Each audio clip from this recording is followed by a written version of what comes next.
Are the Illini ready to turn their season around? Well, if they are, it starts tonight.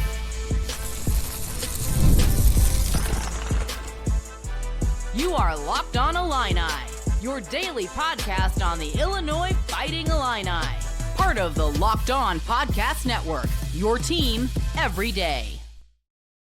Welcome one, welcome all to another game preview edition of Locked On Illini. My name is Sunny Verma, and of course, thank you all so much for making us your first listen each and every day. Simple reminder, if you haven't already, make sure you're subscribed to the channel. We're getting so close to 2,100 subs. I think we're only a handful away, so if you can help us on that journey, I'd sincerely appreciate it. Otherwise, find me on your favorite social media. Just do a quick search for Locked On Illini. Send me a message, say hello, say something not so nice. Just keep it constructive. That's the only thing I ask. Today is going to be a fun episode, an action-packed episode. There's a lot going on in the world of Illinois fans right now. We've got a top recruit from Europe visiting, and he's in Champaign as we speak, possibly the future Tommy Visic replacement. I want to talk about him. I may not even get to it this episode, so I'm going to have to probably save that for a future one. But, of course, I want to give the proper attention to a game that could kind of catalyst where this Illinois season is going to go. And because the game, I think, and not just this game, but the game against Michigan State coming up on Saturday is so huge, I wanted to bring on somebody else to just kind of bounce around ideas with. And for that, I'm bringing on JR again from the Big Ten Huddle. JR, thank you so much for joining me. Yeah, love to do it. Glad to be here.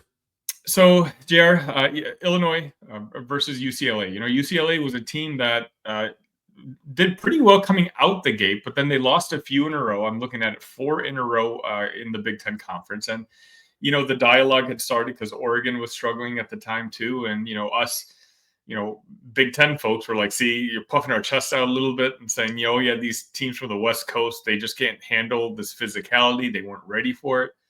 While Oregon continues to struggle, UCLA has really turned things around. I believe they're at 7 wins in a row now, and all of them pretty impressive wins. Yeah, they are, and I mean, a lot of it is the not resurgence. Bringing up Adeyemora, that guy, the big, huge 5 that they have, and I don't know how Mick Cronin didn't discover him at the beginning of the year. Like, did he just not see him down on the bench? I mean, the dude's like 7 foot tall. You would think, you'd eventually see him down, like, oh, hey, we're really struggling in the front court. Maybe if I put this 7-footer in there. Eventually he did, and it's worked out for him really well. So, yeah, they're on a really hot streak right now. We've been talking about him on the Big Ten Huddle as somebody who could come in and steal a top 4 seed from Wisconsin or Michigan State or something like that. But it's going to be a tough game against the Bruins. They're physical. They do a lot of things really well.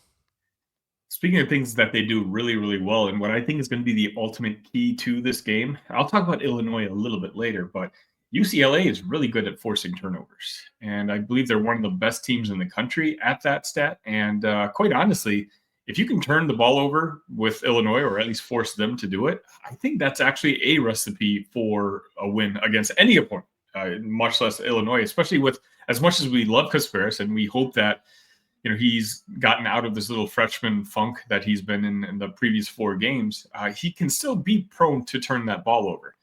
In the postgame show after the Minnesota game, I highlighted the fact that Illinois only turned the ball over 6 times. And I believe Visic had 4 of them.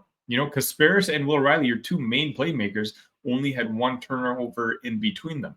I think if they stick to that recipe, if they take care of the ball, I say this respectfully, I think with the game being in Champaign, Illinois should be able to take care of business. But that's a lot easier said than done against this UCLA team. Yeah, fortunately for Illinois, UCLA is a much different team on the road than what they've shown at home. So this UCLA team, while they're good at turning the ball, making other teams turn the ball over and not turning the ball over themselves, on the road this year, they've not been as good as they've been at home. So that does present a good recipe for Illinois. But I kind of stopped talking about this with Illinois because I sounded like a broken record, and I get it. But I'm going to go back to what I've said about this Illinois team all season long is they themselves have got to start forcing turnovers. This team in the last 5 games is averaging less steals or less than 3 steals per game.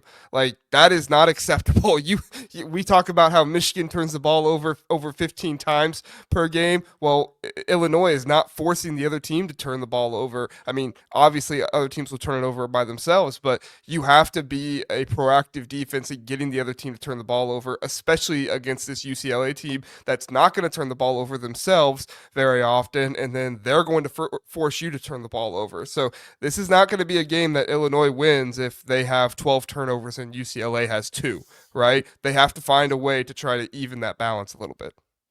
I know you mentioned him earlier, but the matchup I'm kind of looking forward to most is the Ade Mara versus Tomislav Ivisic matchup in the middle, just because both guys are massive, but both guys aren't really like the traditional bruiser, brawler type of players that you would expect players of that size to be. Tommy, earlier in the year, excelled against players who weren't going to really physically push him around. Then Big Ten season started, and you can tell there was an adjustment period with him. His numbers weren't quite as high as they were, earlier on in the year. But then, he started playing the Umar Ballo, and he had a very solid game against them. And I do think he's gotten kind of acclimated now.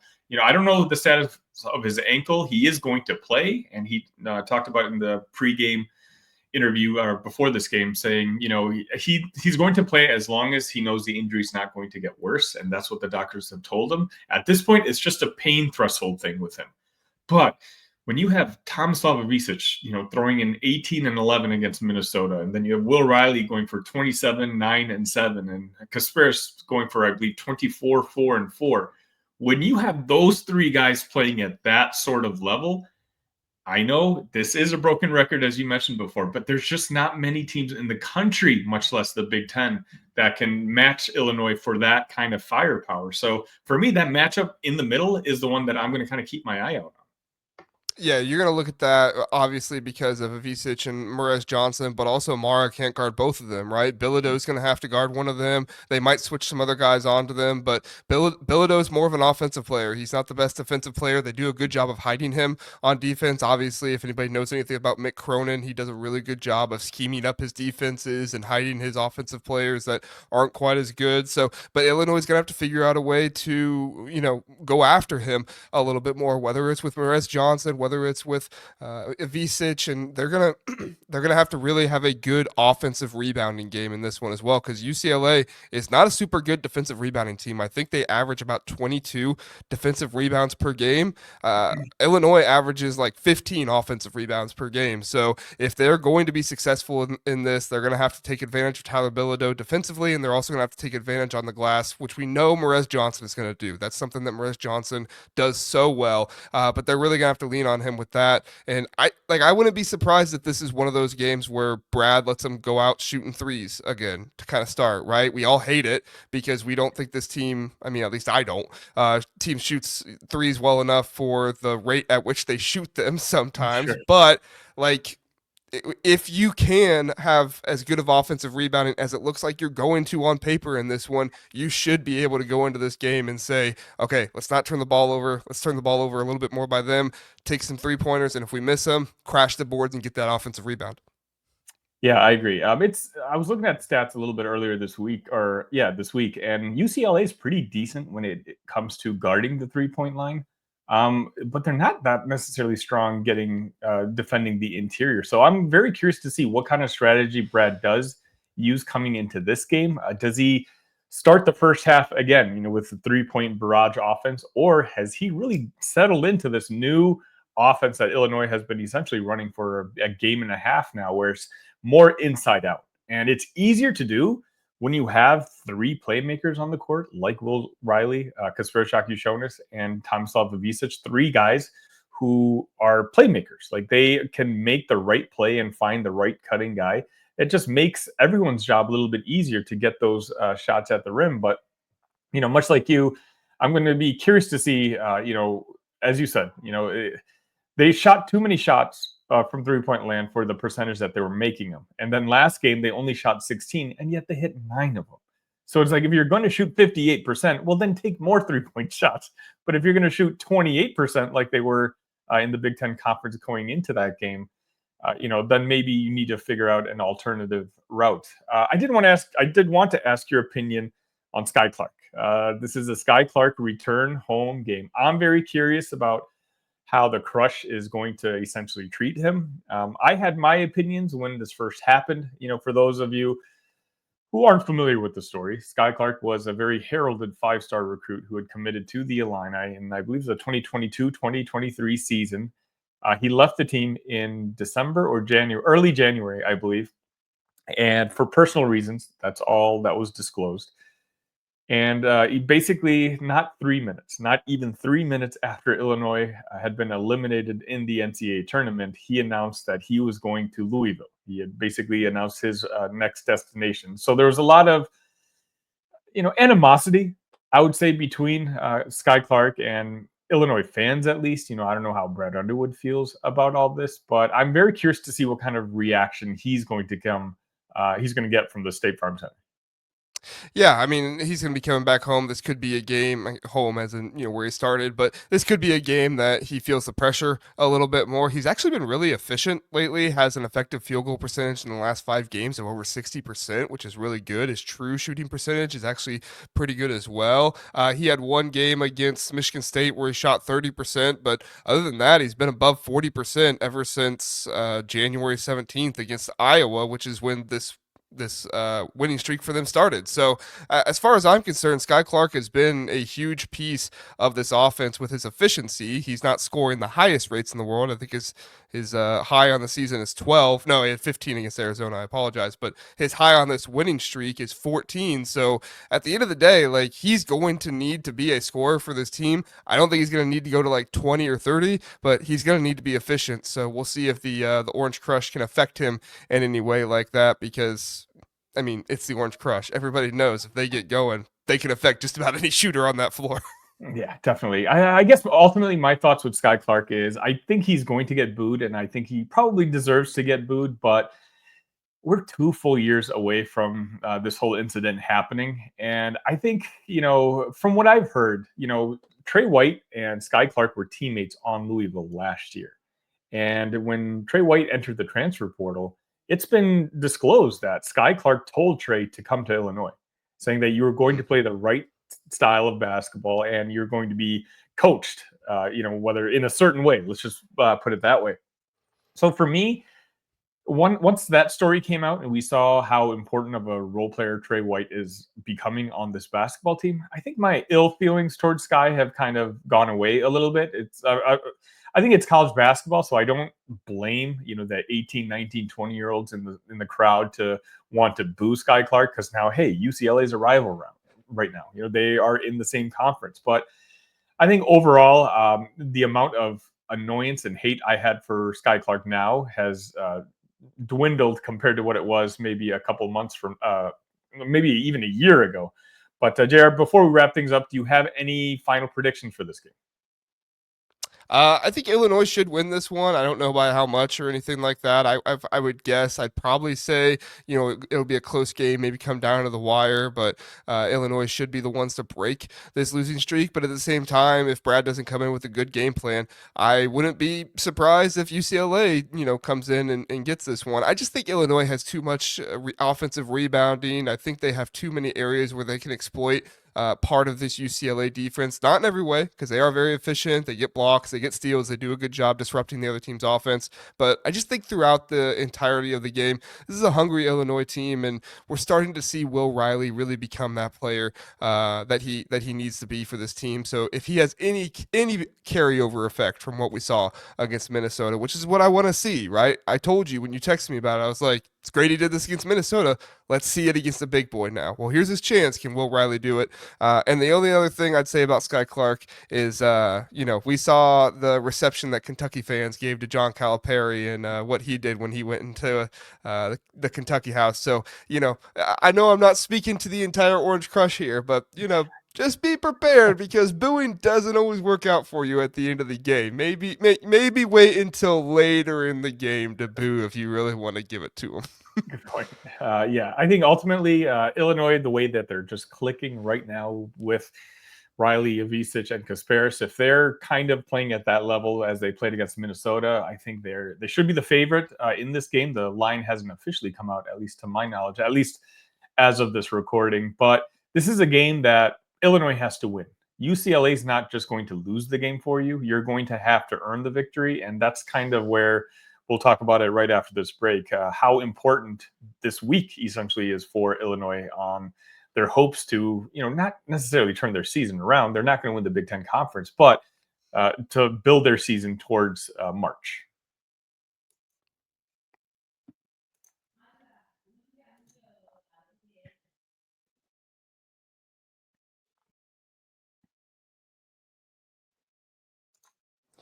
Whether you're tidying up, clearing out, or just want to give your space a new look to start the year, Wayfair has everything you need, all within your budget.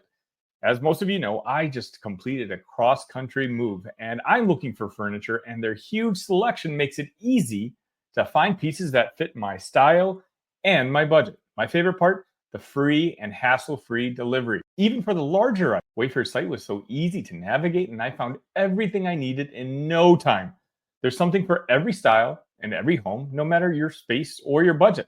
Wayfair makes it easy to tackle your New Year's home goals with endless inspiration for every space. Give your home the refresh it needs with Wayfair. Head to wayfair.com right now. That's WAYFAIR.com. Wayfair. Every style, every home.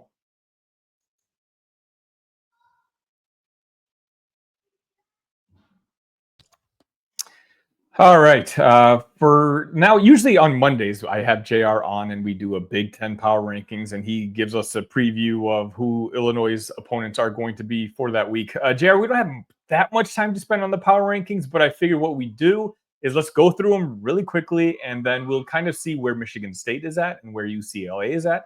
And then we can just kind of talk about how important of a week this is for the Illini facing off against those two teams. How's that? Let's do it. Illinois fans, I reserve the right for you not to be mad at me, though. Okay. You beat my Ohio State Buckeyes. All right. Just take it easy on me for a week. Okay. Illinois is going to get right back up there. All right. I'll start from the bottom. I got Penn State, Minnesota, Northwestern, Washington, Indiana, Iowa, Rutgers, USC, Oregon, Ohio State, Nebraska, Illinois at, what is that, 7th? Maryland, Wisconsin, Michigan State, UCLA, Michigan, and then Purdue. Okay, so UCLA is at what, 4? Third, and Michigan State at 4th. So UCLA beat Michigan State, like, what was it, last week? Yeah. So yeah. I was going to originally put Michigan State above them, but they got the win, so I feel like I have to put UCLA above Michigan State. But again, you're talking about the number 3 and number 4 team in the conference this week. Obviously, I've talked about it with you. I've talked about it to my everydayers on the show constantly. Like the limelight has shined off of Illinois for a while. They're obviously clearly not going to win the Big Ten Conference. They're at 8-6 now. The attention has kind of gone away from them. But I still think that this team is capable of very, very good things. And even if it's not winning a conference title this year, it could be just in preparation of getting this team ready for what I hope is going to be a long run when it comes to March. But, getting into the rhythm, as you mentioned, it's one thing beating a team like Minnesota. UCLA is a very good basketball team. Michigan State is a very good basketball team. This is a week where I guess I might be satisfied if they end up going 1-1 for the week. But with the fact that both these games are at home, honestly, I think if this Illinois team is to be what I want it ultimately to be, I really want them to be able to go 2-0 and sweep the series. What do you think? Yeah, I mean, this is what you need this Illinois team to turn into, which is their full selves, right? Like the old Illinois that we've kind of seen throughout the season goes 1-1 this week, and you're kind of like, oh, okay, it is what it is. We felt good about beating UCLA, but then we lose to Michigan State, or vice versa. But if you want to be that full-fledged Illinois team that Brad Underwood talked about, where this can be a Final Four team, you need to go 2-0 this week, just plain and simple. Now, if they go 0-2, it's full crash out time, right? Like, you're not going to want to do your shows anymore. Obviously, you'll still do them because you're an incredible podcaster, but you're not going to want to do your shows anymore if that happens. Now, I'm not wishing that upon you, but like, it is a possibility. I don't think it's going to happen. I don't think it's going to happen, but I mean, It is possible. I do think there's going to be a lot of juice for that Michigan State game. I know we're not talking about that too much right now, but I think there's going to be a lot of juice for that Michigan State game, especially for Kasparis and everything else. So I like their chances in that one. But Illinois, they have to put it all together. Will Riley needs to be that dude if they want to not be the 7th ranked team in the Big Ten. I don't think they should be. They should be better than that. They just have to start playing like it. Yeah, I completely agree. It's one of those where I do think if they do go 2-0 and they have pretty solid victories over UCLA and over Michigan State, as you said, I know the crowd and everybody's going to be really hyped for that return match against the Spartans. I really do think you can kind of announce to the rest of the conference, that hey, no, we're figuring it out over here. They've got a big matchup, I think, on March 2nd against Michigan. They're going to be playing Purdue in that final week. And then I think they got Iowa, I believe, is the last game of the season. But it's one of those where, sure, you're not going to win the conference, but you can really ruin the chances of winning the conference for some of your main rivals. And, of course, all these victories are going to matter because we know, despite only being 8-6 in the conference, Illinois is still an analytics darling, when it comes to the KenPom, Torvik, all of that. And that's only going to get better with victories over teams like UCLA and like Michigan State that they're going to be playing this week. And ultimately, that is going to matter when it comes to seeding time. Brad Underwood said today in the pregame press conference that the only rankings he looks at is KenPom. He didn't care that we weren't ranked in the AP anymore. He knows the system. He's trying to game the system. That's why, when you're up 28 points or something like that against Minnesota with 3 minutes left, you still saw Kasparis in the game. You still saw some of these guys in the game because he knows when you have, these big road victories, like that's going to help your numbers. And he's gaming the system because he understands that he has to, because the record isn't going to stand for itself otherwise. And so, it starts with UCLA and then Michigan State. And then, again, this is going to be the toughest part of the schedule for Illinois. It doesn't get much easier from here, but you have Duke next Saturday. Duke, I believe that game's at Michigan. That game is at Madison Square Garden. The whole country is going to be watching that game. If you beat UCLA, if you beat Michigan State, and you have Will Riley and Kasparis continuing on the trajectory that they've been on recently, you're talking about a Showtime matchup between those two guys and Cooper Flagg at Madison Square Garden. Talk about a TV dream.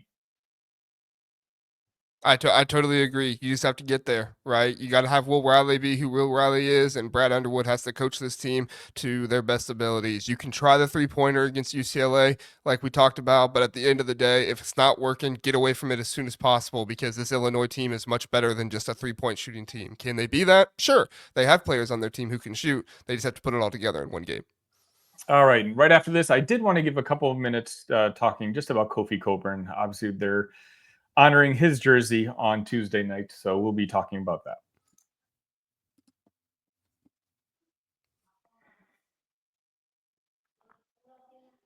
All right, if you haven't already, make sure you hit that like button on this video. We're about 23 minutes in. It's February 11th, and I still have yet to miss a single day in the calendar year of 2025 of producing Illini content for you. So it's easy to do that because you guys keep supporting the channel. And trust me, hitting that like button, subscribe button costs you guys absolutely nothing, but it does help this channel grow and go in the faces in front of other Illini fans who might not have seen or have heard of a Locked On Illini. By the way, also, there's a Discord, and there's a Discord that's growing by the day. We're getting a half dozen new members each and every day. And so if you're spread across the country like I am, and you're looking just for a place to have conversations with other Illini fans who also might be in different parts of the country, definitely click on the invite link in the description of this video.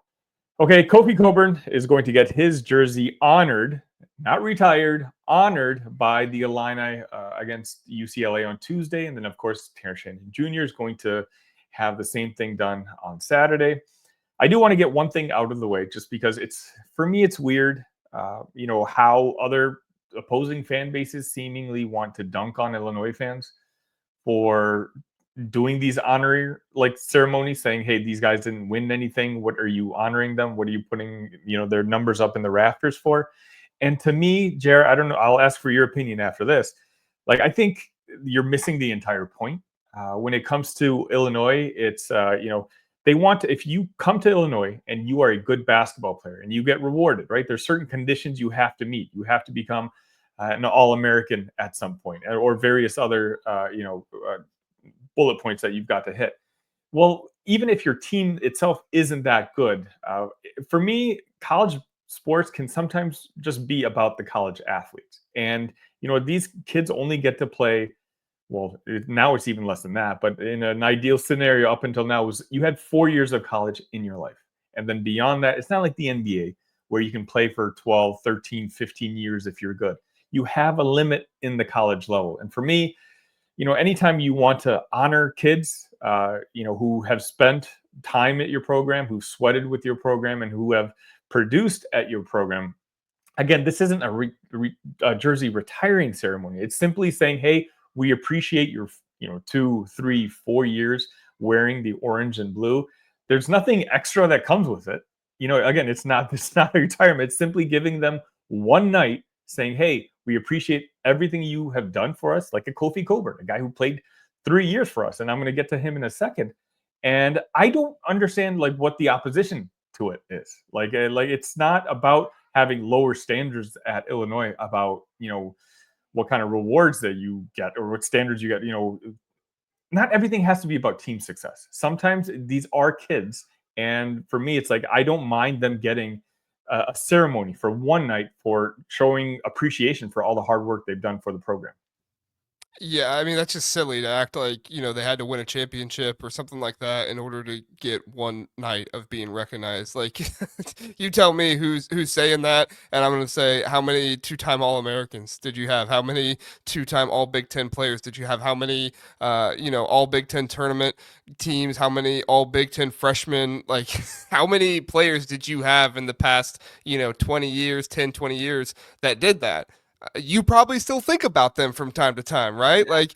I think about that with Ohio State players who never even accomplished near that, but they came to the program, they played their hearts out. I remember Kofi Cockburn because he was terrible to play against, and I mean that as a compliment because he just destroyed you inside. The dude sweated more than anybody else I think I've ever seen on a basketball court. But I mean, that's just silly to act like we're gonna dog on you because you had a two-time All-American that you want to bring back and put on your floor. It's like, get out of here. You obviously have no idea what it means to be a great player at some place. Who said you had to win a national championship? Like, we act like those just grow on trees, right? Newsflash, nobody in the Big Ten's won a national championship in a long time. So if we're just going to act like none of those players matter at all, well, we got a whole lot of black and white film to watch. That's all I got to say. Yeah, it's it's one of those things where I'm really happy for Kofi. I wasn't sure if this was going to happen, and admittedly, I was very excited when they announced Terrence Shannon Jr.'s night on February 15th.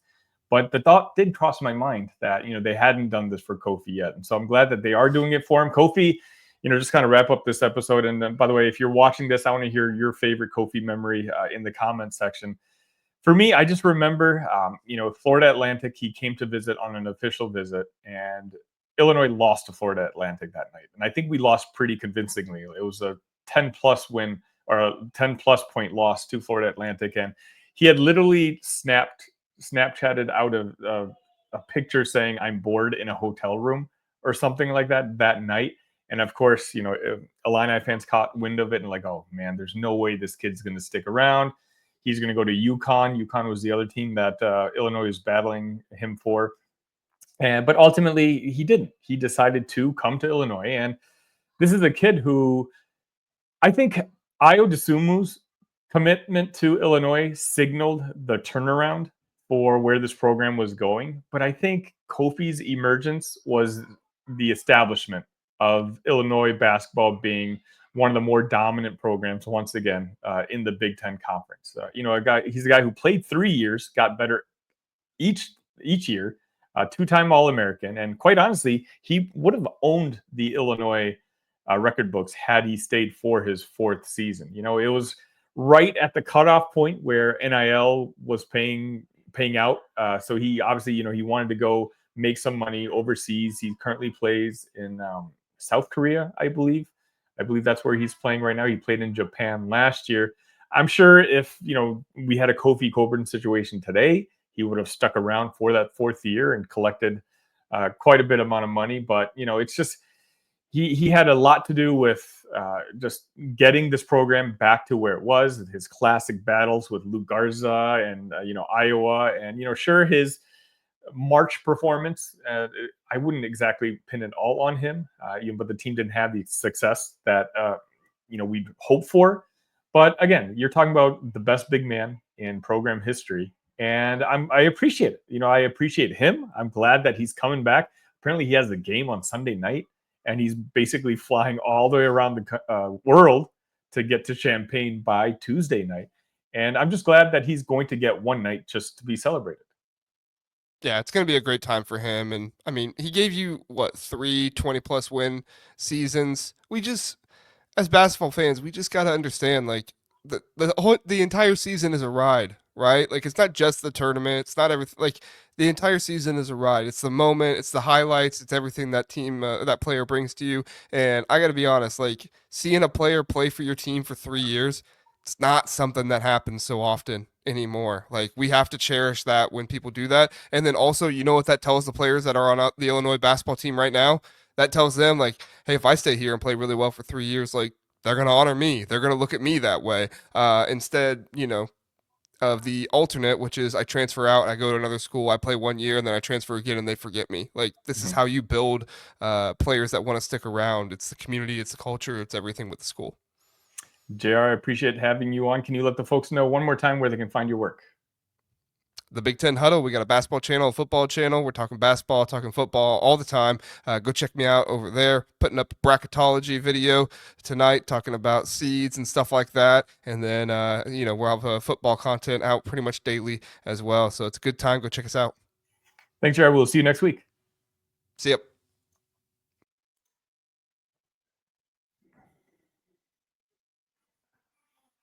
And that's going to wrap it up for today's edition of Locked on Illini. Again, trust me, I've got my notebook is full of ideas that I want to talk about for Illini content this particular week. So make sure you don't miss a second of it. Hit that subscribe button, hit that like button so that you're never missing out on anything. Speaking of which, this UCLA game on tonight, I'm going to be going live immediately after the game. How do I know that? Because I go live immediately after each and every game. My everydayers in here, they will tell you that. So hopefully we get to celebrate together on Tuesday night, but otherwise, we can have a community therapy session, and I promise I won't charge you as much as your real life therapist. Until then, ILL, love you guys.